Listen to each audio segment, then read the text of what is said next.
ভক্তের ভগবান শ্রীকৃষ্ণ। হ্যাঁ কৃষ্ণ, এক কঠিন সত্য আজ আমি তোমাদের জানালাম, যা তোমাদের অজানা। বাস্তব।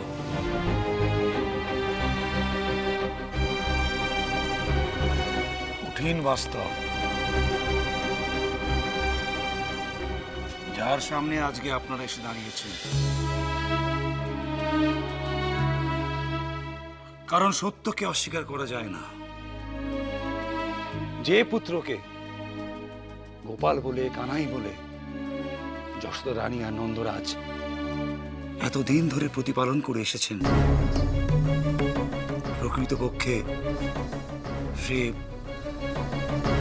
মহারাজ কংসের বোন দেবকী আর বসুদেবের অষ্টম পুত্র কৃষ্ণ।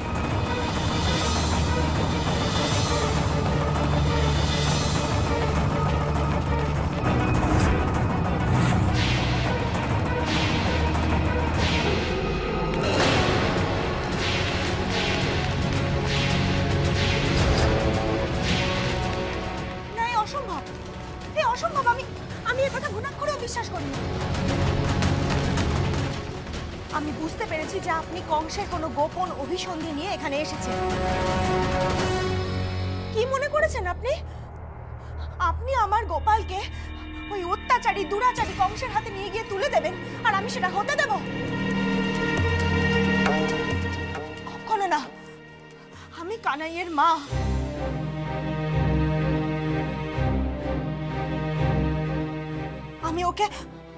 আমি ওকে বুকে পিঠে করে বুকে রক্ত ঝরিয়ে মানুষ করেছি। আমি কিছুতেই এটা হতে দেব না। একজন মায়ের সামনে দাঁড়িয়ে এই কথা বলতে আপনার দ্বিধা হলো না?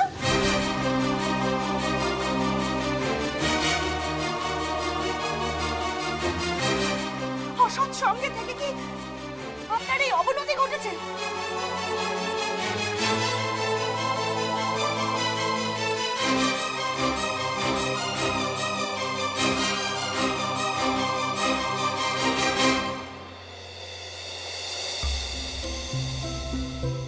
আজ মাতা যশোদাকে এক নির্মম সত্যের মুখোমুখি হতে হয়েছে।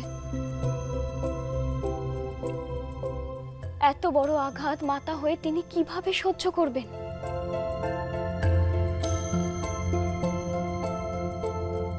জন্মদাত্রী মা না হয়েও মাতা যশোদা তার হৃদয়ের সকল স্নেহ, সমস্ত ভালোবাসা উজাড় করে দিয়েছেন কৃষ্ণের জন্য।